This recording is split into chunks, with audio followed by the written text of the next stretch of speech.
ada perempuan pezina diceritakan oleh Rasulullah memberi minum seekor anjing, dan tidak ada ingin apapun selain kasihan ke anjing. Allah ridho, dihapuskan dosanya. Makanya udahlah, sekarang di mana kita jadi amal sampah pungut. Kalau di pesantren namanya TSP. Ulangi sekali lagi, tahan dari buang sampah sembarangan. Ulangi,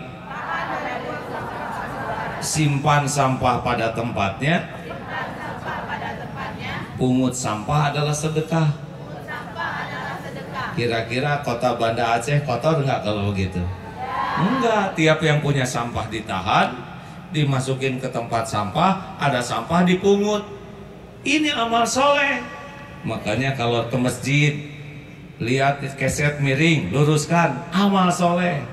Lihat keran bekas orang, matiin, amal soleh. Pas ke toilet, ke kamar mandinya, ada peninggalan orang yang berkesan, nggak usah rewel. Siapa ini? Nggak akan ada yang ngaku, percuma. Ambil ember, biarkan dia pergi dengan tenang. Amal soleh. Kalau perlu kita gosek kamar mandinya, amal soleh. Nggak ada yang lihat, tapi Allah lihat. Syupluk, ada kecoa terpeleset, telentang di toilet. Ayo diapain? Jawab. Diinjek. Dasar zolim. Kecoa udah kecil, telentang, masa diinjek? Takdir Allah itu kecoa terpleset di depan kita. Boleh jadi itu yang membuat kita akan diampuni dosa, atau itu yang membuat kita ditolong dalam urusan kita, atau itu yang akan mendatangkan lunasnya utang kita. Tolong, pluk, balikin. Siapa tahu dia mau nikah di lubang sebelah. Allah lihat nggak kita nolong kecoa? Jawab. Hadirin, ini penting.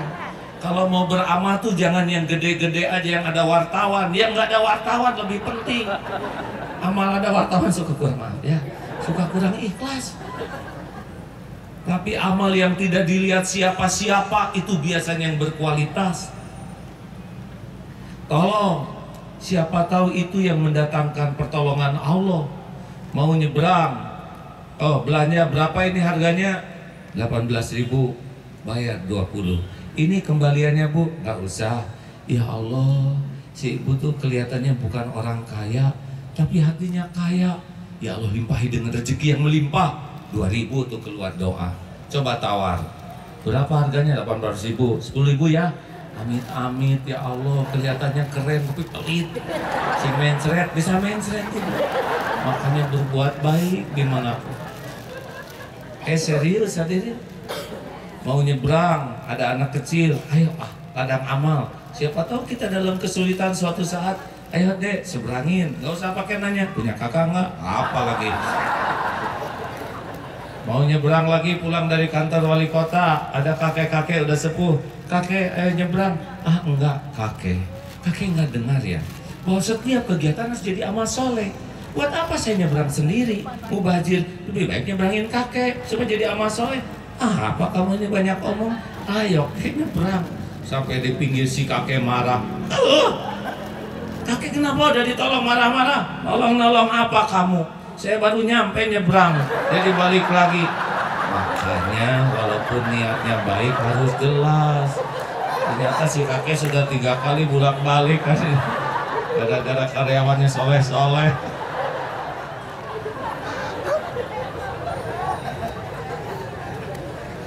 Mau tahu rahasia ikhlas enggak nih? Mau tahu kuncinya ikhlas? Karena amal itu tergantung ikhlas. Nih kunci ikhlas. Jawab. Ada orang, tidak ada orang, Allah ada, tidak? Harus jawab semua. Ada, tidak? Orang lihat, orang tidak lihat, Allah lihat, tidak? Orang tahu, orang tidak tahu, Allah tahu, tidak?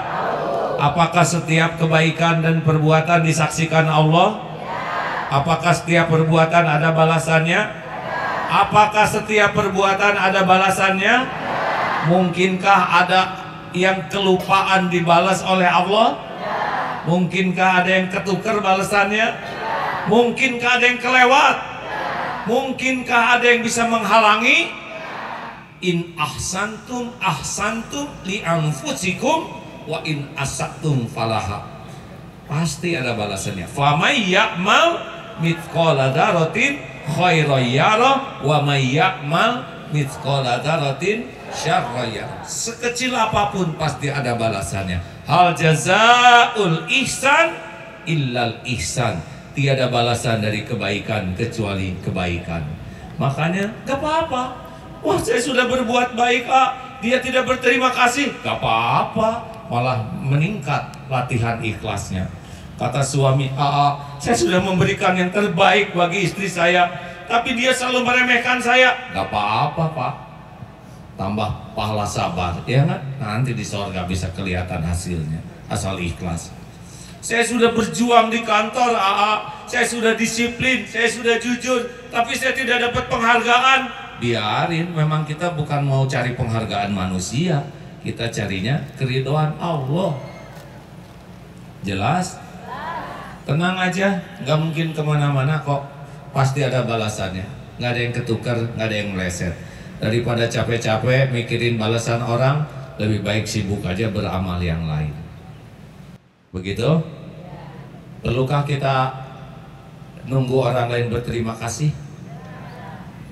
Jawab hadirin, jangan bikin jengkel. Perlukah kita menunggu orang lain berterima kasih? Perlukah kita ngarap-ngarap orang lain menghargai kita? Yang betul? Yang benar, Bu? Kenapa jengkel? Makanya udah, lakukan, lupakan. Lakukan, lupakan. Lakukan, lakukan. Perlukah kita mengingat-ingat kebaikan kita? Perlukah kita menyebut-nyebut kebaikan kita? Jawab. Perlukah kita menyebut-nyebut kebaikan kita? Perlukah kita menunggu-nunggu orang lain mengetahui kebaikan kita?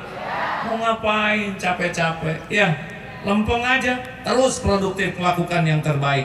Tunggu kematian kita dengan amal yang paling utama. Itulah orang yang beruntung. Jadi Bu Wali Kota kan sehari lagi ya. Kalau udah ini selesai, nggak ada yang nyebut-nyebut nama ibu, biarin ya. Oh, ada yang nyebut-nyebut kekurangan ibu, bagus, nanti malah berguguran dosanya ya. Ini kita aja ya. Kalau ada orang yang sebel ke kita, kita harus bersyukur. Bukan kita yang sebel ke dia. Karena orang yang sebel ke kita tuh ingat terus kepada kita siang dan malam. Kita udah tidur, dia masih melek memikirkan kita. Hanya kita yang ada di hatinya. Kita nggak punya waktu nyari kekurangan kita. Orang yang sebel ke kita, seluruh waktunya nyari kekurangan kita. Coba, kesetiaan apa lagi yang kau ragukan? Besok dia akan nyebarin gosip tentang kita. Gak apa-apa, kita dengar aja. Kalau benar kita perbaiki diri, kalau salah kita maafkan. Gak ada ruginya. Tapi saya dihina, Nabi Muhammad aja yang mulia dihina. Masa kita yang hina asli gak ada yang menghina? Kita kan hina betulan. Tapi saya gak dihargai. Emang gak pantas dihargai. Kita ini dihargai orang lain bukan karena hebat. Kita ini dihargai orang lain karena Allah masih menutupi aib, dosa, kejelekan, kekurangan dan kesalahan kita. Benar? Saudara tahu kenapa Agim diundang ke sini? Kenapa berdiri di sini? Kenapa saudara dengar? Satu sebabnya. Sebab Allah yang Maha Tahu dan Maha Baik masih nutupin dosa orang ini, aibnya, kejelekan dan kekurangannya. Bapak Ibu nggak tahu, makanya saya dihargai. Kalau Allah buka aja bubar. Lah dulu aja halal gempar. Kenapa ketawanya gitu? Padahal apa yang salah, Pak? Sah menurut agama, sah menurut negara. 7 tahun dibulinya juga. Gak apa-apa. Jadi makin habis dosa. Ya, maka saya berterima kasih ke ibu-ibu yang ngebully saya. Sudah berkenan ngasih pahala melimpah dan ngangkutin dosa-dosa. Makasih ya Bu ya. Makanya jangan suka mikirin suami orang. Tiap orang ada takdirnya masing-masing ya. Bapak juga nggak usah mikirin saya, Pak. Bu, Pak, pastikanlah mulai sekarang Maya, di mana kita ada hanya kebaikan yang bisa kita lakukan. Dah itu aja. Amal, amal, amal. Orang mau tahu, mau tidak tahu sama aja, mau menghargai, mau tidak sama aja. Yang penting satu aja, Allah menerima amal ini. Dijamin tenang hidup ini.